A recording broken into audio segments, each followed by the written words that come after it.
ลุ่มบริหารงานงบประมาณโรงเรียนไซโยกมณีการวิทยาโครงสร้างบริหารงานงบประมาณนำโดยนายชัยพรมาลิลาผู้อำนวยการโรงเรียนไซโยกมณีการวิทยานางสาวอิสราพรพันธิรศรีหัวหน้ากลุ่มบริหารงานงบประมาณได้ดำเนินการวางแผนปฏิบัติงานตามนโยบายของทางราชการดังนี้ 1. งานนโยบายและแผนงานมีการวางแผนงานวิเคราะห์และพัฒนานโยบายทางการศึกษาจัดทำแผนกลยุทธ์แผนพัฒนาการศึกษาโดยมีครูบุคลากรทางการศึกษาคณะกรรมการสถานศึกษาชุมชนร่วมในการจัดทำแผนงานโครงการให้มีความสอดคล้องกับวิสัยทัศน์พันธกิจเป้าประสงค์ของสถานศึกษาจัดทำรายละเอียดแผนงบประมาณตามตัวชี้วัดความสำเร็จของสถานศึกษามีการวิเคราะห์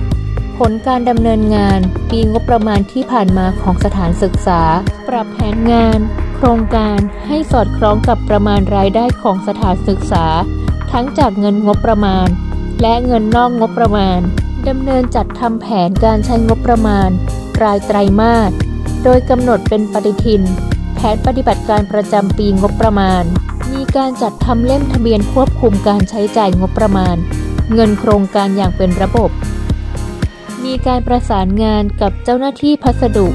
รับผิดชอบดูแลตรวจสอบและจำหน่ายวัสดุจัดทำประมาณการค่าเสื่อมสภาพวัสดุและสินทรัพย์และสรุปรายงานต่อผู้บริหารคณะกรรมการสถานศึกษาขั้นพื้นฐานอย่างเป็นระบบมีความโปร่งใสและสามารถตรวจสอบข้อมูลได้งานพัสดุและสินทรัพย์โรงเรียนไซโยกมณีการวิทยามีการดำเนินการทางพัสดุจัดซื้อจัดจ้างที่มีประสิทธิภาพโดยมีการวางแผนการทำงานแบบ PDCA 1. Plan มีการตรวจสอบรายการและประเภทพัสดุเลือกผู้ประกอบการร้านค้าหรือเลือกจ้างผู้ให้บริการโดยใช้เวลา 1-2 วัน 2. ดูเจ้าหน้าที่พัสดุดำเนินการจัดซื้อจัดจ้างตามระเบียบพัสดุโดยการจัดทำใบขอซื้อใบสั่งซื้อระยะเวลาในการจัดซื้อจัดจ้างขึ้นอยู่กับประเภทของพัสดุโดยใช้ระยะเวลาประมาณ 3-15 วัน 3. เช็คมีการดำเนินการรับและตรวจสอบพัสดุจากผู้ประกอบการหรือผู้ให้บริการตรวจสอบสิ่งของที่ได้รับใบส่งของใบกำกับภาษีจัดทำใบตรวจรับพัสดุจัดทำใบเบิกพัสดุและส่งมอบพัสดุให้กับเจ้าของโครงการหรือเจ้าของกิจกรรมในกรณีพัสดุครุภัณฑ์จะจัดทำหมายเลขครุภัณฑ์โดยแยกประเภทของครุภัณฑ์ระยะเวลาดำเนินการ 3-5 วัน 4. Action เจ้าหน้าที่พัสดุจัดทำแบบประเมินความพึงพอใจในการให้บริการและรับบริการผลจากการปฏิบัติงานแบบ PDCA ทำให้สถานศึกษาและบุคลากรมีความรู้ความเข้าใจชัดเจนและสามารถบริหารจัดการบริหารงานพัสดุได้อย่างราบรื่นและมีประสิทธิภาพ 3. งานการเงินและบัญชีมีการวางแผนงานการดำเนินการขั้นตอนทางการเงินดังนี้ 1. โรงเรียนไซโยกมณีการวิทยาได้ใช้โปรแกรม Excel ในการบันทึกบัญชีได้แก่สมุดเงินสด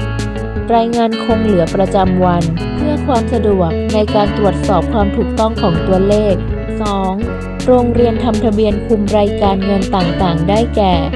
ทะเบียนคุมใบเสร็จทะเบียนคุมเช็คทะเบียนคุมเงินฝากทะเบียนคุมใช้จ่ายเงินโครงการตามแผนปฏิบัติการของโรงเรียน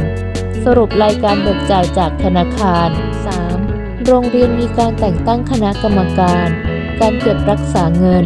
และแต่งตั้งผู้ทำหน้าที่ตรวจสอบการรับจ่ายเงินประจำวันได้ปฏิบัติหน้าที่ในการรับจ่ายเงินทุกวัน 4. โรงเรียนมีหลักฐานมีลำดับหมายเลขเรียงตามวันที่เคลื่อนไหวก่อนเสนอผู้มีอำนาจอนุมัติและบันทึกบัญชีทุกครั้งที่มีการเคลื่อนไหวมีการอ้างอิงเลขที่หลักฐาน 5. มีการจัดเก็บเอกสารหลักฐานการจ่ายเรียงลำดับประเภทเงินเช่นเงินรายได้จากสถานศึกษาเงินอุดหนุน และจัดทำรายงานประจำปี โดยจัดทำงบแสดงผลการดำเนินงานทางการเงินจัดส่งรายงานประจำปีให้สำนักงานเขตพื้นที่ตามระยะเวลาที่กำหนดกลุ่มบริหารงานงบประมาณขอขอบพระคุณกรรมการทุกท่านเป็นอย่างสูงค่ะ